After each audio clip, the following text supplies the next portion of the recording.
ई कवच ऐप से हमारी आशा। Hello friends, welcome back to my channel. आज मैं बताऊंगी कि ई कवच ऐप से हमारी आशा बहनें किसी भी फैमिली की डिटेल कैसे सबमिट करें। तो देखिए, ये ई कवच का जो ऐप दिख रहा है, हम इस पे क्या करेंगे, क्लिक करेंगे। जैसे ही क्लिक करेंगे, क्लिक करते ही हमें इस तरह का एक पेज दिखाई देगा और कुछ सेकंड बाद इस तरह का एक यूजर नेम और पासवर्ड का पेज दिखाई देगा। हमारी आशा बहनों को जो भी उनके एरिया का यूजर आईडी मिला है वो डालेंगे और पासवर्ड डालेंगे। देखिए, इसी तरह से थोड़ा सा लोडिंग होने के बाद हमारा ये ऐप खुल जाएगा।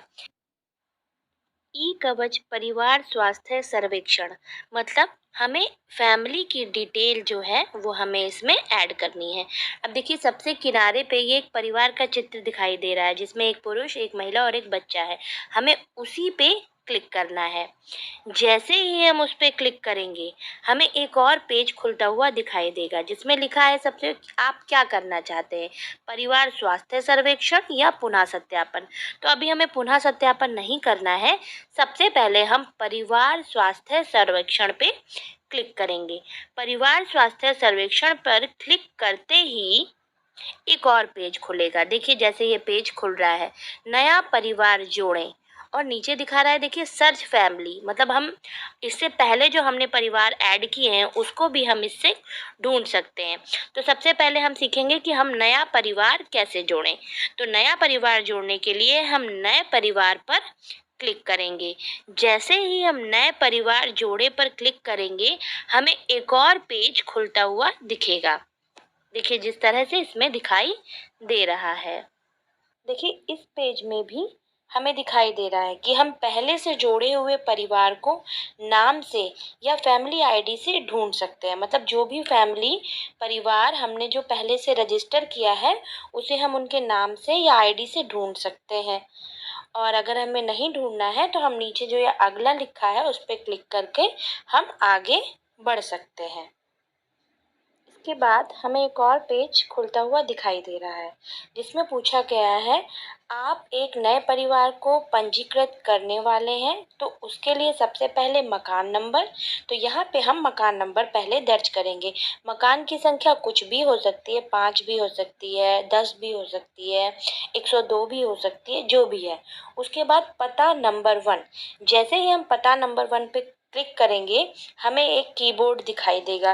कीबोर्ड से हम हिंदी, इंग्लिश किसी में भी टाइप कर सकते हैं। तो पता नंबर 1 पे हम जो भी वो रोड है या उस गली का नाम है या उस क्षेत्र का नाम है, उस टोले का नाम है, वो लिखेंगे। और पता नंबर 2 में उस ग्राम सभा का नाम या गांव का नाम लिखेंगे। थर्ड नंबर पे लिखा है गांव के एरिया को चुने। अब यहाँ पे आशा अपने क्षेत्र के अनुसार जो भी उनका एरिया है उसे चुन सकती हैं। और एरिया चुनने के बाद नीचे देखिए नीले रंग से लिखा है अगला, उस पर क्लिक करके आगे बढ़ सकती हैं। देखिए, अगले पेज पर हमें दिखाई दे रहा है कि हम जो भी हमारा परिवार है वो किस धर्म का है। तो हमें धर्म टाइप नहीं करना है। इसमें कुछ ऑप्शन दिए गए हैं कि वह हिंदू है, बुद्धिस्ट है, जैन है, मुस्लिम है, ईसाई है। तो वह जिस भी धर्म के हों उसके अनुसार हम चुन सकते हैं। धर्म चुनने के बाद परिवार के धर्म के बाद आता है कि परिवार की जाति श्रेणी क्या है। मतलब परिवार जिस जाति के अंदर आता है उसे चुनकर हम आगे बढ़ेंगे। परिवार अनुसूचित जाति में आता है, सामान्य जाति में आते हैं या पिछड़े वर्ग में आते हैं या अनुसूचित जाति है, हम परिवार के मुखिया से पूछ के उस जाति अनुसार टिक करके आगे बढ़ेंगे। अगला है, क्या परिवार मौसमी प्रवासी है। मौसमी प्रवासी से मतलब है कि अगर वो हमारे क्षेत्र में कुछ समय के लिए आए हैं, जैसे अगर 15 दिन के लिए या महीने भर के लिए आते हैं तो उन्हें हम मौसमी नहीं कहते हैं। लेकिन अगर वो 6 महीने या साल भर किसी मतलब अपने काम के लिए शहर से बाहर रहते हैं तो उन्हें हम मौसमी प्रवासी कहते हैं। जैसे श्रमिक हुए, ईंट भट्टे पर काम करने वाले हुए, दिहाड़ी वाले मजदूर हुए, तो ऐसे परिवारों को हम मौसमी प्रवासी कहते हैं। उसके बाद अगला लिखा हुआ है, क्या परिवार गरीबी रेखा के नीचे की श्रेणी में आता है। तो ये हमें कैसे पता चलेगा कि परिवार गरीबी रेखा की श्रेणी के नीचे आता है? तो इसके लिए हम पहले हाँ या नहीं पे क्लिक करेंगे।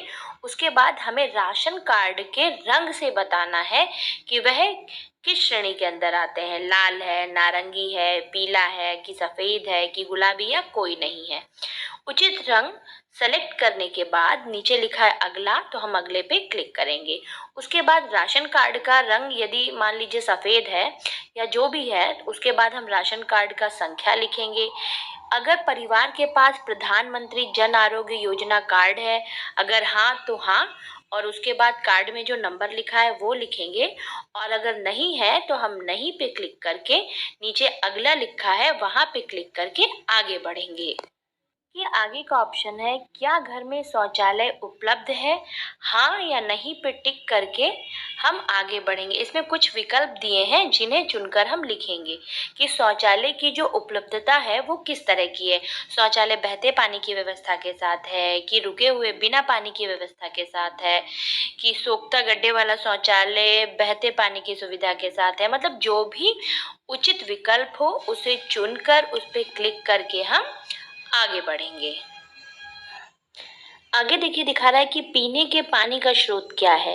मतलब पीने के पानी की क्या व्यवस्था है। नल का जल है, घर के बाहर का हैंड पंप है, घर के भीतर हैंड पंप है, कुआं, नदी, टैंक, तालाब, जो भी हो, जो भी आपको सही विकल्प लिखे उसको क्लिक करके हम आगे बढ़ेंगे। अगला है मोटर बाइक का प्रकार। मतलब मोटर गाड़ी कैसी है, मोटर बाइक है, कार है, ट्रैक्टर है या अन्य है।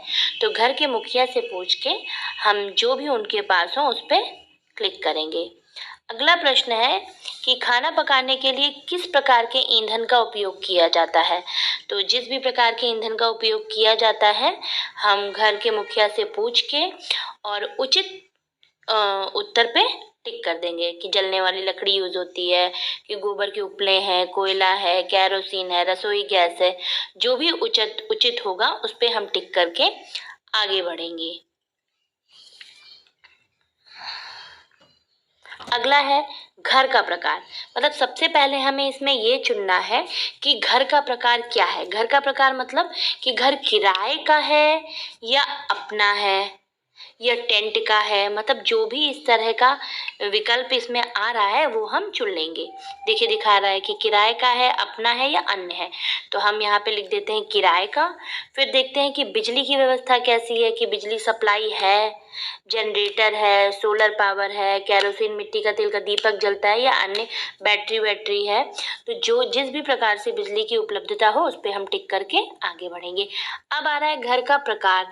मतलब घर किस चीज से बना है, वो कच्चा है, पक्का ईंट कंक्रीट से बना हुआ है या पक्का गारा मिट्टी से बना हुआ है। तो घर की स्थिति देखकर ये तो सामान्यतः पता ही चल जाएगा कि घर किस प्रकार का है। तो इस तरह से घर का प्रकार चुनने के बाद फिर हम अगला नीचे लिखा है यहाँ पे क्लिक करेंगे और आगे बढ़ेंगे। इसके बाद यह प्रश्न थोड़ा सा मुश्किल है कि वार्षिक घरेलू आय कितनी है, लेकिन अब है तो हमें पूछना भी है और जितना भी घर के मुखिया बताएंगे उसे दर्ज करके हम आगे बढ़ेंगे। ये हमारा इस रजिस्ट्रेशन का अंतिम है। इसके बाद हम परिवार को सदस्यों को जोड़ना सीखेंगे। ये मेरी छोटी सी कोशिश थी अपनी आशा बहनों को समझाने के लिए। तो आपको मेरी ये वीडियो कैसी लगी